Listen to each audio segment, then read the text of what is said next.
mengangkat sebuah hadis Bukhari. Saya bacakan dari Aisyah radhiyallahu anha bahwasanya Nabi alaihi salatu wassalam bersabda, "La tasubbul amwat fa innahum qad afdau ila ma qaddamu." Jangan pernah kalian mencelah orang-orang yang sudah meninggal, sesungguhnya mereka telah sampai kepada balasan apa yang mereka amalkan. Beranjak daripada hadis ini, kita akan panjang lebar menjabarkan tentunya dan menjelaskan tentang masalah bahasan dosa besar kita pada malam ini. Secara umum teman-teman sekalian, mencela dalam Islam itu dilarang. Mencela dalam Islam dilarang. Dan itu bahasanya sangat luas. Bermula dari tidak bolehnya seseorang itu mencelah sesembahan selain Allah. Misalnya ada orang sembah patung misalnya, ada orang sembah pohon, ada orang sembah dewa. Kita hanya dianjurkan dalam Islam untuk menjelaskan dan memperkenalkan Tuhan yang sebenarnya Allah. Kemudian setelah itu kita membiarkan hidayah nanti Allah datangkan kepada mereka. Dan tidak boleh kita mencaci maki apa yang mereka sembah. Karena kalau kita mencaci maki sementara sudah terdoktrin dalam diri dia, itu akan membuat dia balik mencela Tuhan kita. Sementara Tuhan kita Allah adalah Tuhan yang benar. Allah berfirman dalam surah Al-An'am, surah nomor 6 ayat 108, وَلَا تَسُبُّوا الَّذِينَ يَدْعُونَ مِنْ دُونِ اللَّهِ فَيَسُبُّوا اللَّهَ عَدْوًا بِغَيْرِ عِلْمٍ. Jangan pernah kalian memaki sembahan-sembahan mereka, maksudnya selain Allah, ya. Karena mereka nanti akan memaki Allah dengan melampaui batas tanpa pengetahuan. Jadi akhirnya terjadi mereka malah menghina Tuhan kita yang sebenarnya Allah Azza wa Jalla. Ini tidak boleh. Ini tidak dibolehkan. Ibnu Qayyim rahimahullah berkata, Allah melarang kita mencelah Tuhan-Tuhan orang musyrik dengan pencelaan yang keras atau sampai merendahkan bahkan secara terang-terangan. Apa yang kalian sembah itu? Patung, tidak bisa begini dan begitu, ya. Dan seterusnya di depan mereka, mencaci maki di depan mereka. Kalau kita sedang menjelaskan dalam majelis kita, tidak boleh sembah patung karena patung itu tidak berbicara dan segala macam, itu berbeda. Tapi ini maksudnya mencelah langsung, ya, menghina. Kita tidak boleh karena hal itu akan membuat mereka akan membalas dengan mencela Allah. Tentu termasuk maslahat besar bila kita tidak mencela Tuhan orang kafir agar tidak berdampak celaan kepada Allah. Jadi hal ini adalah peringatan tegas agar tidak berbuat seperti itu supaya tidak memunculkan dampak negatif. Ya, dampak negatif. Jadi kita dilarang teman-teman sekalian. Ya, itu sesembahan. Kita juga tidak boleh teman-teman sekalian mencaci maki syaitan. Mencela syaitan. Syaitan menggoda kita, menyesatkan kita. Nggak boleh antum misalnya tiba-tiba terlalaikan dari sholat. Pasti godaan syaitan. Tapi tidak bisa kita mengatakan kurang ajar nih syaitan. Misal contoh. Ada orang pernah saya jelaskan kepada dia, seorang anak muda masih semangat mau belajar agama. Terus dia bilang, kenapa saya sering tergoda, terbisikan untuk buat dosa? Apa sebabnya Ustaz? Saya bilang, memang di samping kita ada qarin. Pendamping dari syaitan yang sering membisikkan keburukan. Dia balik ke sebelah kiri lalu dia mengatakan, kurang ajar nih qarin saya. Dia dicaci maki. Ya, jangan dicaci maki. Karena memang kita tidak disuruh untuk mencaci maki. Tugas kita kalau datang godaan syaitan, kita berlindung kepada Allah. Itu yang Allah sebutkan dalam surah Al-Mu'minun, surah nomor 23, ayat 97 sampai 98. Al-Mu'minun surah nomor 23 ayat 97 sampai 98. Wa qur rabbi a'udzu bika min hamazatis syayatin wa a'udzu bika rabbi an yahdurun. Katakan kalau seandainya ada bisikan-bisikan negatif untuk melakukan perbuatan dosa, ya Tuhanku, aku berlindung kepada Engkau dari bisikan-bisikan syaitan. Dan aku berlindung pula kepada Engkau ya Tuhanku, jangan sampai mereka datang kepadaku. Sengaja terus menggoda, akhirnya menyesatkan. Seperti itu. Ya. Kemudian juga bagaimana sangat masyhur hadis Nabi SAW mengingatkan seorang sahabat yang bernama Uthman bin Abil As pada saat dia mengeluh. Kalau sholat sering terganggu kehusyuannya. Maka Nabi SAW mengatakan, Zaka syaitan yuqalu lahu khinzib. Itu golongan syaitan bernama khinzib. Fa idza ahsasta fata'awwad billahi minhu. Kalau kau merasakan itu maka berlindunglah kepada Allah dari dia. Baca a'udzubillahi minasyaitonirrajim, ya. Kemudian Nabi SAW mengatakan watfil an yasarika thalathan. Lalu tiuplah ke sebelah kirimu 3 kali. Jadi kita tidak dibolehkan untuk mencaci maki. Padahal syaitan jelas menyesatkan. Begitu juga dengan perkataan Syekh Utsaimin rahimahullah. Beliau mengatakan al-insan lam yu'mar bila'ni syaitan. Tidak pernah ada perintah bagi manusia untuk mencaci maki syaitan. Wa innama umira bil isti'adati minhu. Yang diperintahkan adalah berlindung kepada Allah darinya. Jadi kita tidak boleh mencaci maki, gitu kan? Itu syaitan. Dan ada hadis yang lain kata Nabi SAW dalam hadis yang sahih riwayat Ahmad, la taqul ta'isa syaitan. Jangan pernah kalian mengatakan celaka nih syaitan. Fa innaka idza qulta dzalika ta'azam hatta yakuna mithlal bait. Karena kalau kau ucapkan itu, maka badannya akan membesar sampai sebesar rumah. Wa yaqul biquwati, dan dia akan mengatakan dengan kekuatanku orang ini akhirnya celaka. Walakin qul bismillah. Tapi ucapkan, kalau seandainya ada sesuatu yang kau tidak suka, bilang bismillah, godaan syaitan atau a'udzubillah, sebut nama Allah. Karena kalau kau ucapkan itu, fa innaka idza qulta dzalik, karena kau kalau ucapkan bismillah, tasagar hatta yakuna mithla dzubab, maka syaitan itu akan mengecil sampai seperti seekor lalat, artinya tidak punya kekuatan lagi.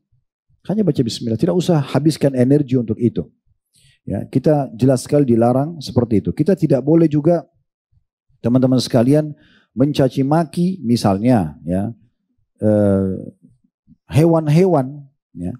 Seperti ada riwayat menyebutkan kalau ada seorang sahabat dulu dia menunggangi unta, kemudian kakinya unta itu keselio, lalu dia melaknat unta itu. Maka kata Nabi SAW, sesungguhnya unta ini sudah dilaknat, maka tidak boleh lagi ditunggangi, gitu kan? Jadi nggak boleh. Dengan begitu juga masalah ayam jantan, kita tahu bagaimana dilarang untuk mencaci maki ya hewan tersebut, kata Nabi SAW, karena dia melihat malaikat, dan kalau kalian mendengarkan dia berkokok, maka memohonlah kebaikan kepada Allah Subhanahu Wa Taala. Tidak boleh mencaci maki waktu, musim, ya, cuaca, karena kata Nabi SAW, sesungguhnya anak Adam mencaci maki waktu, musim, ya. Padahal sebenarnya aku penciptanya.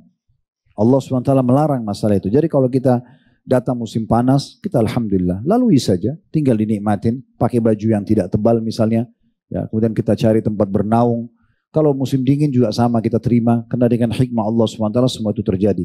Dan sekian banyak hal-hal yang disebutkan tentang larangan untuk mencaci maki, jadi tidak boleh.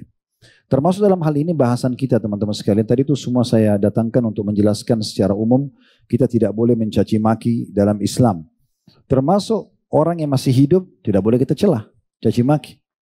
Kalau ada perbuatan yang dilakukan dari perbuatan dosa, kita sedang tidak suka dosanya. Caranya nasihatin dia, doakan dia. Bukan dengan mencela fisiknya, mencela perbuatannya pun itu tidak dibolehkan. Tapi kita jelaskan, misalnya dia berzina. Zina itu nggak boleh akhi, zina itu nggak boleh ukhti, ghibah itu nggak boleh, riba itu nggak boleh, seperti itu. Kemudian kita mengatakan lebih baik lakukan begini dan begitu. Kita datangkan gantinya, misalnya daripada zina nikah, daripada riba transaksi jual beli, gitu kan, daripada menipu misalnya jujur. Dan kita datangkan gantinya, bukan berharap menjadi dakwah buat dia. Ingat, target kita adalah orang yang sedang terjerumus dan dirangkul oleh syaitan menuju ke neraka, kita menariknya kembali agar dia menuju ke surga. Jangan malah kita musuhi. Semua kesalahan yang terjadi pada diri seorang muslim itu adalah ajang pahala buat kita. Kita rangkul dia, karena syaitan sedang merangkul dia menuju ke neraka. Jangan begitu teman kita tadinya sholat terus tidak sholat, sudahlah dia ahli neraka saya tinggalkan saja. Enggak, rangkul kembali tangannya. Tanya, dakwahi dia dengan baik-baik. Tidak mungkin kalau kita nasihatin dengan baik, kita berdoa kepada Allah agar melunakkan hatinya kemudian dia tidak berubah. Kita terus melakukan hal-hal tersebut. Jadi selalu dalam diri kita ini kebaikan-kebaikan saja. Kita tidak mau nilai keburukan orang. Sama dengan kalau dia sudah taubat, dia sudah hijrah, sama sekali. Kita nggak ada urusan lagi dengan masa lalunya. Ini perlu digarisbawahi, ya. Begitu juga kalau sudah meninggal, sama. Ini kalau masih hidup orang kafir pun sama ya, tidak boleh caci maki gitu. Tidak boleh sengaja dihina-hina. Enggak, tetap kita tunjukkan akhlak yang baik. Saya pernah berikan penjelasan dari kitab Sirah Nabawiyah, disebutkan rumah Nabi SAW di Mekah itu bersebelahan, bertetangga dengan Abu Lahab, Abu Jahal, Umayyah bin Khalaf, tokoh-tokoh orang-orang kayanya Mekah, di wilayah elitnya Mekah pada saat itu. Setiap hari setelah Nabi SAW dinobatkan jadi Nabi, mereka ambil sampah, mereka taruh depan pintu Nabi, semua kotoran ditaruh di situ. Nabi SAW keluar, tidak ada pilihan lain, karena jalannya cuma itu, harus beliau injak atau beliau bersihkan. Maka Nabi SAW dengan tenang membersihkan itu, sambil mengatakan, beginikah kalian bermuamalah dengan tetangga? Beliau tidak marah, beliau tidak caci maki. Akhirnya balasan dari orang-orang ini sudah tidak ada lagi. Mereka tidak bisa buat apa-apa karena Nabi tidak anggapi dengan emosi gitu kan. Nabi SAW hanya menunjukkan akhlak yang baik dengan mengangkat sampah tersebut, selesai. Yang penting kan sudah selesai permasalahannya. Nah seperti itulah. Nah ini contoh-contoh yang Nabi SAW lakukan. Itu kalau hidup. Kalau sudah meninggal, maka kita rincikan. Kalau dia seorang muslim dan muslim ini memang pernah terjadi cekcok antara kita sama dia semasa hidup. Misal terjadi sesuatu antara kita sama si fulan misalnya. Kemudian dia sudah meninggal dunia. Dan masalah itu sudah berlalu. Bukan dia murtad dari agama Islam. Bukan hal-hal yang besar gitu ya. Maka tidak perlu lagi menyebut-nyebut keburukan tersebut. Sudah selesai. Kalau kita bisa balik malah menyebut kebaikannya itu lebih baik. Ya karena perintah Nabi SAW begitu ya. Jangan kalian mencaci maki orang yang mati di antara kalian dari kalangan muslimin. Karena sungguhnya mereka telah pergi dan sudah akan mempertanggungjawabkan amalnya. Kalau dia pernah salah dengan kita, dia akan tanggung jawab kepada Allah. Kan gitu.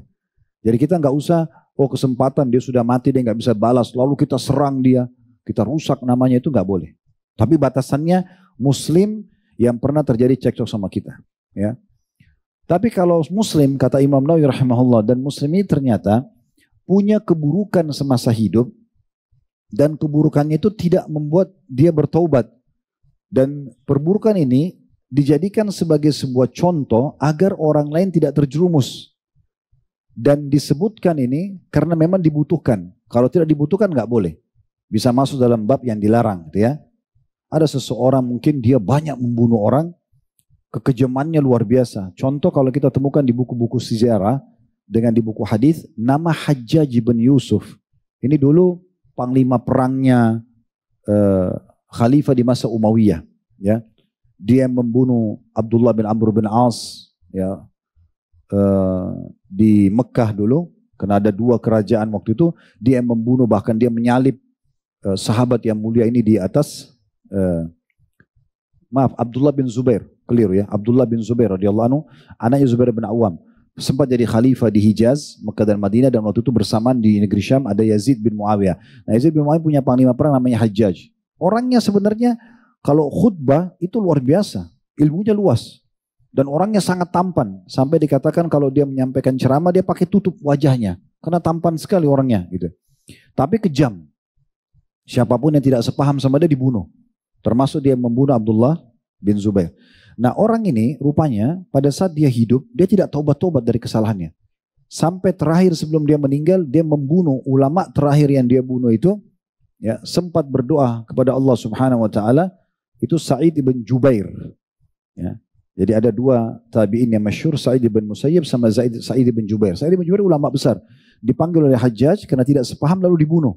Lalu Sa'id sebelum dibunuh, dia mengatakan, ya Allah, balaslah Hajjaj ini ya sebagaimana dia membunuhku dengan proses sakit yang membunuh itu berulang-ulang padanya. Akhirnya setelah dia membunuh Sa'id bin Jubair, dari mulai hari itu malam itu dia tidak bisa tidur. Dia selalu gelisah dan dia mengatakan Sa'id bin Jubair membunuhku berulang-ulang sampai Hajjaj meninggal. Jadi nanti dia tidak taubat dari kesalahannya, dia tidak minta maaf sama orang yang dia telah bunuh, maka semasa hidupnya dan sampai sekarang masih sering ulama-ulama menyebutkan, jangan seperti Hajjaj bin Yusuf yang banyak membunuh para ulama. Nah, jadikan contoh, dia seorang muslim, tapi keburukannya memang sangat besar, sehingga dijadikan pelajaran bagi orang-orang muslim yang lain. Tapi ini juga Imam Nawawi mengatakan sebatas diperlukan. Tidak pula tulis tablik akbar tentang ya keburukan Hajjaj bin Yusuf, enggak. Tapi kalau terlintas dalam pengajian, perlu dijelaskan tentang bahayanya orang kalau punya kejabatan kemudian dia tunggangi untuk membunuh kaum muslimin, akan besar tanggung jawabnya hari kiamat, lalu didatikan contoh Hajjaj bin Yusuf, itu boleh ya. Itu kalau orang muslim. Kalau orang kafir, maka Imam Nawawi mengatakan umumnya ijma hampir ya, mayoritas ulama sebenarnya bukan ijma tapi hampir mayoritas ulama mengatakan tidak masalah disebutkan keburukannya dengan tujuan jadi pelajaran bagi manusia, seperti kasus Namrud di masa Ibrahim alaihissalam, Fir'aun di masa Fir'aun dan semua orang-orang sekitarnya, Haman, Qarun yang semasa dengan yang mendukung untuk memerangi Nabi Musa alaihissalam dan juga menolak Taurat dan agama Allah SWT. Maka ini boleh dijelaskan. Tetapi kalau orang-orang kafir yang tidak perlu dibahas, ada tetangga antum orang kafir tidak masuk Islam, kemudian dia meninggal dunia, tidak perlu kita mengatakan, oh orang itu tidak masuk Islam, semoga dia masuk ke neraka. Tidak perlu, karena tanpa kita bilang pun dia sudah akan masuk ke neraka. Jadi poin-poin seperti ini perlu kita jelaskan teman-teman sekalian. Baik, berhubungan dengan masalah ini, ya, Imam Nawawi rahimahullah menitik beratkan tentang apa yang tadi kita jelaskan. Kemudian ada juga ulama lain ya dalam kitab-kitab mereka seperti misalnya Said Sabiq menunjukkan dalam kitab fikih sunnahnya, dia mengatakan tentang bolehnya ya menyampaikan ya tentang atau mencelah perbuatan buruknya orang kafir itu dengan dalil surah Hud ayat 18. وَمَنْ أَظْلَمَ مِمَّنِ افْتَرَى عَلَى اللَّهِ كَذِبًا أُولَئِكَ يُعْرَضُونَ عَلَى رَبِّهِمْ وَيَقُولُ الْأَشْهَادُ هَؤُلَاءِ الَّذِينَ كَذَبُوا عَلَى رَبِّهِمْ عَلَى لَعْنَةُ اللَّهِ عَلَى الظَّالِمِينَ. Dan siapakah yang lebih zalim daripada orang-orang yang berbuat-buat dusta terhadap Allah, mereka itu akan dihadapkan kepada Tuhan mereka dan para saksi akan berkata, orang-orang inilah yang telah berdusta terhadap Tuhan mereka, ingatlah kutukan Allah ditimpakan terhadap orang-orang zalim. Beliau mengatakan dari ayat ini menunjukkan bahwasanya bolehnya menyebutkan tentang kesalahan orang kafir tersebut atau bahkan mencelah perbuatannya, gitu kan? Atau misalnya mencelah tangannya yang mengikutkan, misalnya dia membunuh orang dengan tangannya, maka kita menyebutkan misalnya tentang keburukan bagaimana tangannya melakukan perbuatan tersebut. Nah ini semua beliau mengatakan dibolehkan karena diranjak daripada dalil ini. Ya. Kemudian juga cukup banyak dalil-dalil yang diangkat oleh beliau, diantaranya perkataan Nabi alaihi salatu wassalam ya pada saat mengumpulkan jenazah orang-orang kafir Quraisy di Badr, di sumur.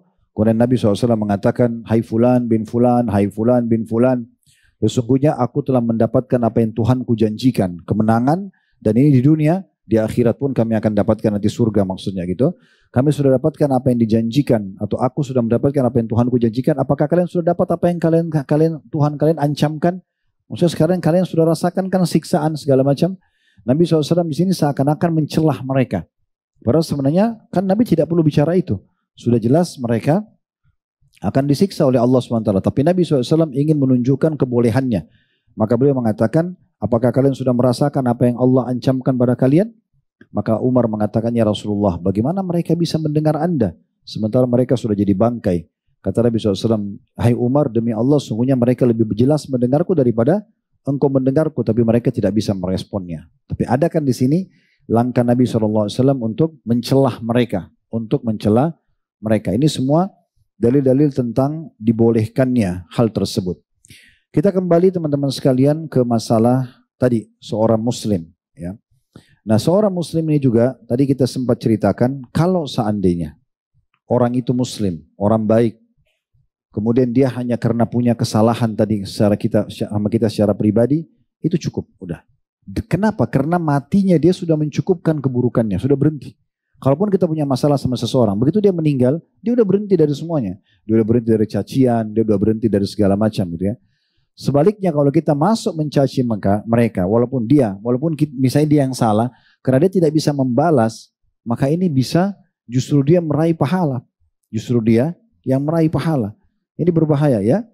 Jadi kalau ada seorang muslim sudah meninggal, lalu masih ada yang mencaci maki dia, maka ini berarti sumber pahala buat dia. Itu terjadi di masa hidupnya Aisyah radhiyallahu setelah meninggal Nabi SAW, setelah meninggal Abu Bakar sama Umar, ada banyak orang yang datang mencaci maki Abu Bakar sama Umar.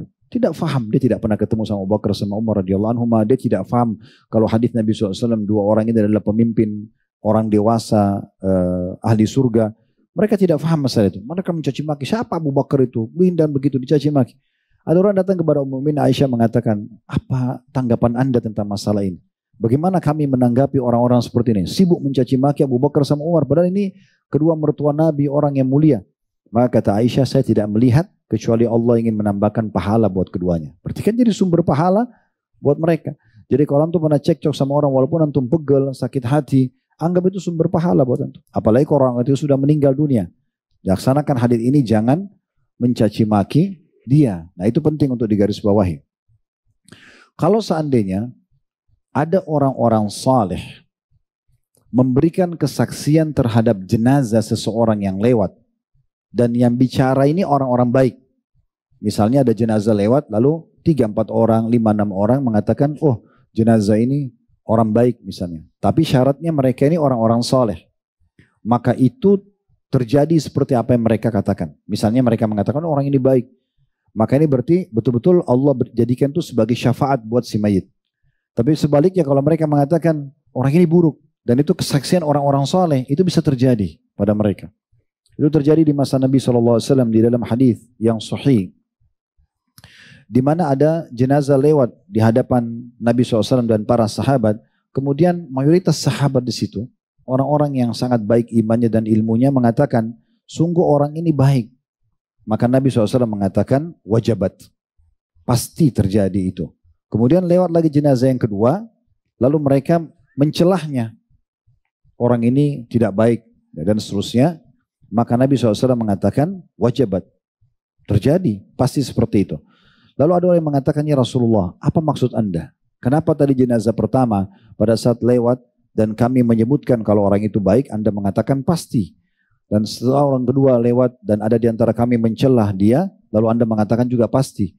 Kata Nabi SAW, yang pertama kalian puji kebaikannya, karena kalian adalah orang-orang yang menjadi saksi Allah di muka bumi, maka Allah akan terima dan jadikan itu sebab dia masuk ke dalam surga. Pasti dia dapat surga. Dan sebaliknya, orang-orang yang kalian celah karena perbuatannya dan kalian adalah orang-orang terpilih, maka itu juga akan terjadi. Oleh karena itu teman-teman sekalian, kita betul-betul dianjurkan pada saat orang sudah meninggal, apalagi kalau kita tidak tahu dia ya, udah kita selalu coba masuk ke masalah kebaikan-kebaikan saja. Seperti menghadiri sholat jenazah, kita doakan dia, ya itu cukup. Tidak usah kita sengaja mencari tahu orang ini siapa, ada keburukannya nggak? Itu nggak perlu seperti itu. Dalam sebuah hadis yang lain kata Nabi SAW, "Udzkuru mahasina mautakum." Sebutkanlah kebaikan-kebaikan jenazah kalian. Contoh dalam kasus ini, kalau ada di antara kita menjadi anak, orang tuanya dulu misal ayahnya kasar, suka ngomong kasar, mencaci maki segala macam, ibunya mungkin juga seperti itu. Dan sudah meninggal. Semasa hidup saja nggak boleh kita celah kedua orang tua kita. Apalagi sudah meninggal. Oh ayah saya dulu itu begini dan begitu akhlaknya. Ibu saya itu begini dan begitu. Tidak perlu. Nggak usah kita sebut. Cari mana kebaikannya kita sebutkan. Maka dengan itu kita akan mendapatkan pahala bakti dengan dia. Dengan kedua orang tua. Dan juga kita tidak mendapatkan dosa karena cacian kita. Ingat ya. Kalau ada orang mencuri. Maka yang salah curiannya. Ya. Kalau kita sedang menilai curian dia sebagai perbuatan buruk, tidak salah. Tapi kalau ada pencuri, antum caci maki, kurang ajar, ini maling. Misalnya, apalah antum caci maki dengan nama-nama hewan dan segala macam. Dia berdosa dengan curiannya, antum berdosa dengan cacian antum. Karena nggak ada hubungannya menyebutkan nama hewan untuk dia, dengan curian dia nggak ada hubungannya. Maka dia berdosa, kita berdosa. Nah, ini berbahaya sekali. Begitu juga tadi mulai dengan kedua orang tua kita. Coba kenang sesuatu yang baik. Misal kita mengatakan orang tua kita anggaplah buruk sekali, membuang kita waktu kecil, tidak mengurus. Begitu kita dewasa sudah sukses baru dia datang mengatakan saya atau saya ibumu. Saya ayah atau saya ibumu. Kita terima itu misalnya tapi kita berat hati. Udahlah ini orang nggak pernah urus saya, kenapa saya harus berbakti? Islam mengajarkan tetap harus berbakti. Dan kalaupun mereka sudah meninggal, tetap kita mengatakan syukur alhamdulillah melalui kedua orang tua saya bisa lahir di muka bumi ini. Saya bisa ya ada tumbuh besar seperti ini. Walaupun mereka sebenarnya mengecewakan kita. Itu di saat mereka buruk. Apalagi kalau mereka baik. Maka kita harus selalu menyebutkan kebaikan-kebaikan. Begitu juga dengan saudara. Begitu juga dengan pasangan hidup. Berapa banyak orang teman-teman sekalian. Mereka berumah tangga. Allah jadikan tetangga bantal. Sangat dekat. Terjadilah masukan syaitan di antara mereka. Ribut cerai. Lalu kemudian dua-duanya sibuk mencari kekurangan dan kesalahan pasangannya. Kenapa harus begini? Bahkan lebih parah. Anaknya dilarang untuk interaksi sama ayahnya atau ibunya. Karena hak asuh jatuh kepada salah satunya. Ini buruk sekali. Mengajarkan anaknya untuk durhaka pada ayah atau pada ibunya. Ini gak bisa. Allah mengatakan tentang orang yang bercerai dalam Al-Quran. Wala tansawul fadla bainakum. Jangan lupakan kebaikan di antara kalian berdua. Walaupun sudah bercerai, ingat yang baiknya saja. Oh dulu pernah makan sama-sama, oh dulu pernah sama-sama, interaksi biologis, oh dulu pernah sama-sama safar, oh toh sudah ada anak lahir dari dia. Kita ingat itu saja. Semua yang hinaan-hinaan, cacian, ribut itu nggak usah diingat. Itu seperti itu memang anjurannya. Maka Allah mengatakan jangan ya lupakan kebaikan di antara kalian. Kenapa kita tadinya saling sayang, cinta terus masuk syaitan, akhirnya terjadi perpisahan, habis itu kita sibuk mencaci maki. Banyak ikhwah kita di pengajian datang kepada saya mengatakan, Ustaz, saya bingung. Sekarang saya ikut sama ibu saya. Tapi ibu saya larang saya ketemu sama ayah saya. Permasalahan dia pribadi sama suaminya. Tapi anak-anak diajak untuk tidak boleh bakti sama ayahnya. Maka saya jawab, tidak bisa. Harus antum ketemu sama ayah. Dan di saat ini tidak boleh patuh sama ibu. Karena ibu nggak melanggar. Tidak boleh taat kepada makhluk dalam hal berbau maksiat kepada Khalik, kepada pencipta. Melarang anak untuk bakti sama ayahnya karena sudah cerai si ayah sama ibu ini, itu nggak boleh. Itu juga sebaliknya. Kasus-kasus nasional kita ada banyak berita di medsos kita itu begitu. Hak asuh jatuh di tangan suami. Lalu istrinya dilarang sama sekali untuk ketemu sama anak-anaknya. Ini nggak boleh dalam Islam. Masalah kita pribadi. Kan gitu. Contoh yang lain, selain rumah tangga. Ada orang pernah bekerja sama antum, partner bisnis. Bermasalah orangnya. Dia mungkin curang, dia mungkin segala macam. Oke, kita putus kontrak sama dia, putus akad, selesai. Ya udah, sebatas itu. Dengan antum putus itu kan sudah putus keburukan dia. Sudah nggak ada urusan sama antum lagi. Udah nggak usah sebarin kemana-mana. Kalau orang ini buruk, kecuali antum ditanya. Ada si fulan datang mengatakan, dulu kan anda pernah partner bisnis nih sama orang ini. Sekarang diajak saya bisnis, bagaimana menurut anda? Di saat ini boleh dari bab tanasuh, saling memberikan nasihat. Kita boleh mengatakan, setahu saya orangnya tidak jujur. Nah, begitu saja. Sebatas itu. Jangan tunggangi untuk ghibah, karena nanti kita berdosa. Ada orang yang melamar seorang wanita, atau seorang laki-laki mau melamar seorang wanita. Kemudian dikatakan, dia tanya kepada kita dan kita tahu siapa orang itu. Mungkin dia pernah menikah tapi diam-diam, dia cerai lalu dia mengaku dia bujang atau dia mengaku gadis. Dan kita tahu orang ini tidak tahu, lalu kita jelaskan, setahu saya dia sudah pernah menikah misalnya. Itu boleh, tapi sebatas hanya untuk menyelamatkan si muslimin dari permasalahan dan keburukan dia. Itu dibolehkan, gitu kan. Sama staf, pegawai, pernah bekerja, dia punya kekurangan, kesalahan di kantor. Udah, antara kita sama dia saja. Begitu dia pindah kerja di tempat lain, jangan begitu kita ketemu dia kerja di tempat lain lalu kita mengatakan, oh itu dulu pernah mantan pegawai saya, dia pernah maling. Gak ada urusan. Gak perlu kita sampaikan itu. Kecuali pemilik perusahaan itu nanya sama kita, dulu kayaknya orang ini pernah kerja di tempat anda ya. Kira-kira seperti apa orangnya? Oh kalau dulu di tempat kami orangnya tidak jujur. Sebatas itu, selesai. Selebihnya gak usah. Ingat, sedikit saja melampaui haknya seseorang, walaupun dia itu orang jahat, sudah cukup nanti Allah akan pertemukan kita dengan orang tersebut di hari kiamat. Ingat selalu hadis Nabi SAW, kalau dua orang bertengkar, si A sama si B, selama salah satunya tidak membalas, maka yang memulainya akan terus kena hukuman.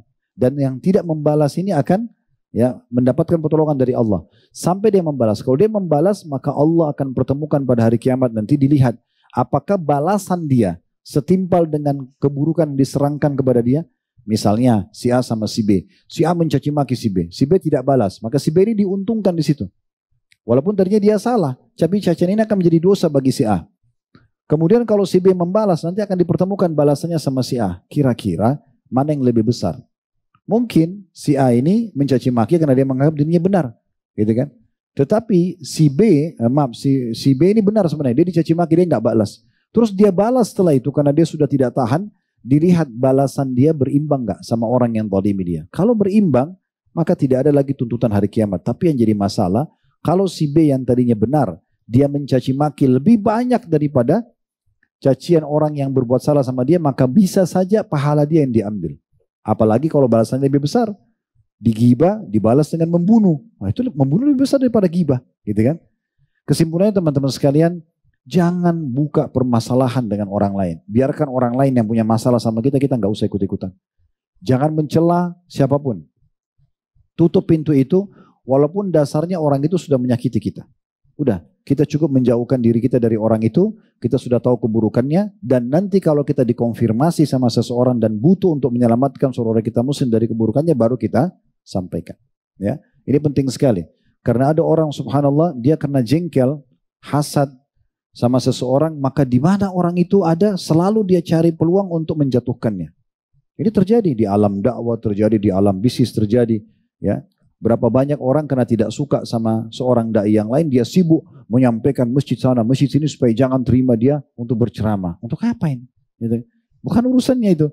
Begitu juga dengan orang yang pernah partner bisnis kemudian gagal, dia sengaja mencari di mana orang itu, kemudian disebutkan semua keburukannya di sana sini. Ini bahaya. Ya. Belum tentu orang itu tetap berlanjut dengan kesalahannya. Mungkin dia sudah taubat, mungkin sekarang dia sudah baik, gitu kan? Jadi nggak penting. Ini penting sekali teman-teman sekalian ya. Karena banyak sekali terjadi. Masuk juga kepada kami informasi begitu. Ada orang sibuk betul-betul mencari kesalahan orang. Dia cerai suami istri, kemudian dia cari tahu di mana mantan istri, di mantan suaminya, sibuk dimanapun berada, entah sama-sama pasti dia berusaha untuk masuk menyebutkan tentang keburukannya. Padahal belum tentu keburukan yang terjadi menurut kacamata dia belum tentu buruk menurut orang, gitu kan?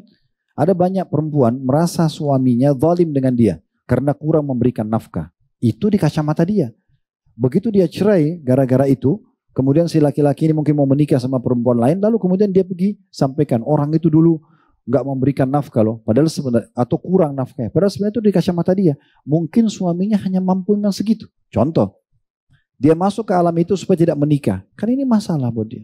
Gitu kan? Jadi tidak usah masuk ke situ. Kita balik juga kasusnya sama laki-laki begitu. Begitu cerai sama istrinya, kemudian dia merasa mungkin istrinya dulu kurang melayani segala macam, dengan dia marah dia ceraikan. Begitu mau nikah sama laki-laki lain baru dia marah, dia jengkel. Lalu kemudian dia sampaikan ke laki-laki itu kalau ini adalah mantan istri saya, sebenarnya dia buruk.